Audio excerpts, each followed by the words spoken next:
বাংলাদেশ ক্রিকেটের ইতিহাসে এমন কিছু মুহূর্ত আছে যা সময়ের স্রোতেও কখনো মুছে যায় না।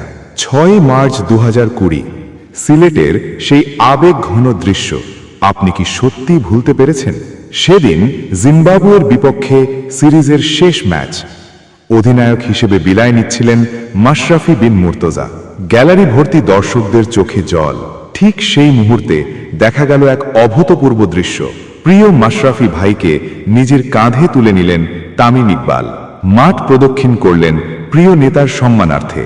সেদিন তামিমের সেই চওড়া কাঁধে শুধু একজন মানুষকে নয়, যেন পুরো বাংলাদেশের ক্রিকেটের এক বিশাল ইতিহাসকে বহন করছিল। সেই থেকেই শুরু। মাঠে তারা ছিলেন গুরু শিষ্য, আর মাঠের বাইরে দুই পরম বন্ধু। বাংলাদেশ ক্রিকেটে অনেক জয় এসেছে, অনেক কিংবদন্তি এসেছেন, কিন্তু 6 মার্চ 2020 সিলেটের সেই দৃশ্যটি কি ভোলা সম্ভব? জিম্বাবুয়ের বিপক্ষে সিরিজের শেষ ম্যাচ। অধিনায়ক হিসেবে বিদায় নিচ্ছিলেন মাশরাফি বিন মুর্তজা। গ্যালারি ভর্তি দর্শকদের চোখে জল। ঠিক সেই মুহূর্তে দেখা গেল এক অভূতপূর্ব দৃশ্য। প্রিয় মাশরাফি ভাইকে নিজের কাঁধে তুলে নিলেন তামিম ইকবাল। মাঠ প্রদক্ষিণ করলেন প্রিয় নেতার সম্মানার্থে। সেদিন তামিমের সেই চওড়া কাঁধে শুধু একজন মানুষকে নয়, যেন পুরো বাংলাদেশের ক্রিকেটের এক বিশাল ইতিহাসকে বহন করছিল। সেই থেকেই শুরু। মাঠে তারা ছিলেন গুরু শিষ্য, আর মাঠের বাইরে দুই পরম বন্ধু। মাঠের সেই সোনালী দিনগুলো।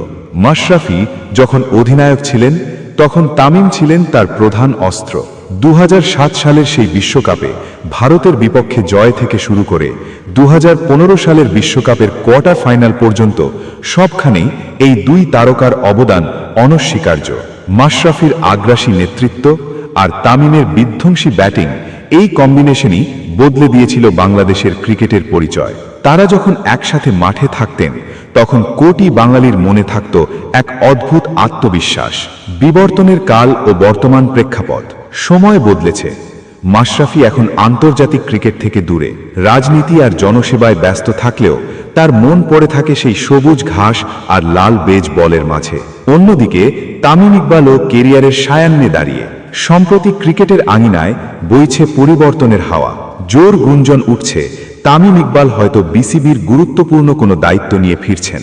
এমনকি বিসিবি সভাপতি হিসেবেও তার নাম আলোচিত হচ্ছে। ক্রিকেট পাড়ায় প্রশ্ন একটাই, মাঠের সেই দুর্দান্ত ওপেনার কি এবার বোর্ডরুমের এসি রুমে বসে বাংলাদেশের ক্রিকেটের হাল ধরবেন? আর যদি তিনি আসেন, তবে তার পাশে কি আবারও দেখা যাবে তার প্রিয় বড় ভাই মাশরাফিকে? দেশের ক্রিকেটে এখন অস্থিরতা। জাতীয় দলের পারফরম্যান্স নিয়ে ভক্তদের মনে অনেক হতাশা। এই দুঃসময়ে ক্রিকেট প্রেমীরা আবারও সেই তামিম মাশরাফি জুটির উপর ভরসা রাখতে চাইছেন। তামিম যদি বোর্ডের দায়িত্বে আসেন, তবে মাশরাফির মতো একজন অভিজ্ঞ এবং সৎ মানুষকে ক্রিকেটে ফিরিয়ে আনা তার জন্য বড় চ্যালেঞ্জ হবে। কারণ মাশরাফি বোঝেন খেলোয়াড়দের মনস্তত্ত্ব, আর তামিম বোঝেন আধুনিক ক্রিকেটের ব্যাকরণ। এই দুই মস্তিষ্ক যদি এক হয়ে বিসিবিতে কাজ শুরু করে, তবে দেশের ক্রিকেটের কাঠামোগত পরিবর্তন আসা সময়ের ব্যাপার। ভক্তরা স্বপ্ন দেখছেন, যে জুটি একসময় মাঠ কাঁপাতো, সেই জুটি এবার বোর্ড পরিচালনা করে বাংলাদেশকে নিয়ে যাবে বিশ্বজয়ের দ্বারে।